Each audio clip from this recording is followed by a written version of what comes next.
Hello everyone, life in frames by Poulami চ্যানেলে তোমাদের সবাইকে স্বাগত জানাই। দিদির যেহেতু বিয়েটা চক্রধরপুর মানে ওর শ্বশুরবাড়ির জায়গার থেকে হচ্ছে, সেই জন্য আজকে আমরা বাড়ি থেকে রওনা দিচ্ছি ডেস্টিনেশনের জন্য। আর আমরা ট্রেন দিয়েই যাব। আমরা সকালবেলা গুয়াহাটি থেকে কামরূপ ট্রেনে উঠেছি, দিদি ওরা ফকিরাগ্রাম থেকে উঠবে, যেখানে আমাদের বাড়ি রয়েছে। চক্রধরপুর জায়গাটা ঝাড়খণ্ড স্টেটে পড়ে।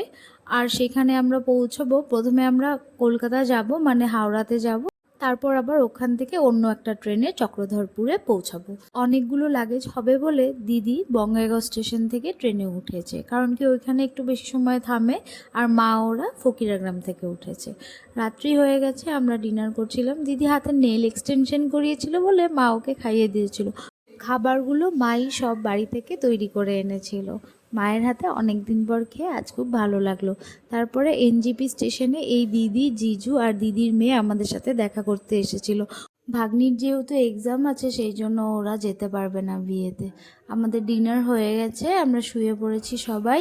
আমি আর দিদি এখানে লাগেজ পাহারা দিচ্ছিলাম, আর এদিকে মা বাবা সবাই নাক ডেকে ট্রেনের মধ্যে ঘুমাচ্ছিল। পৌঁছে গেছি আমরা হাওড়া স্টেশনে। এখন আমরা পাশেই রেল যাত্রী নিবাসের একটা রুম আমরা নিয়েছি। ওইখানে কিছু সময় আমরা ওয়েট করব, ওখানে একটু রেস্ট করব। তারপর আমাদের আবার দুপুরবেলা ট্রেন রয়েছে হাওড়া থেকে সিকিপি পর্যন্ত। কিছু সময়ের জন্য এটাই আমাদের রুম ছিল। দাঁড়াও তোমাদেরকে একবার দেখাই।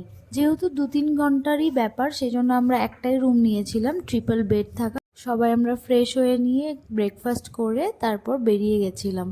লাঞ্চটা আমরা স্টেশনের একটা দোকান থেকে করে নিয়েছিলাম। আমরা এখন ট্রেনে উঠে পড়েছি সিকিপি যাওয়ার জন্য। হাওড়া থেকে সিকিপি যেতে আমাদের মোটামুটি 4 ঘন্টা মতো লাগবে।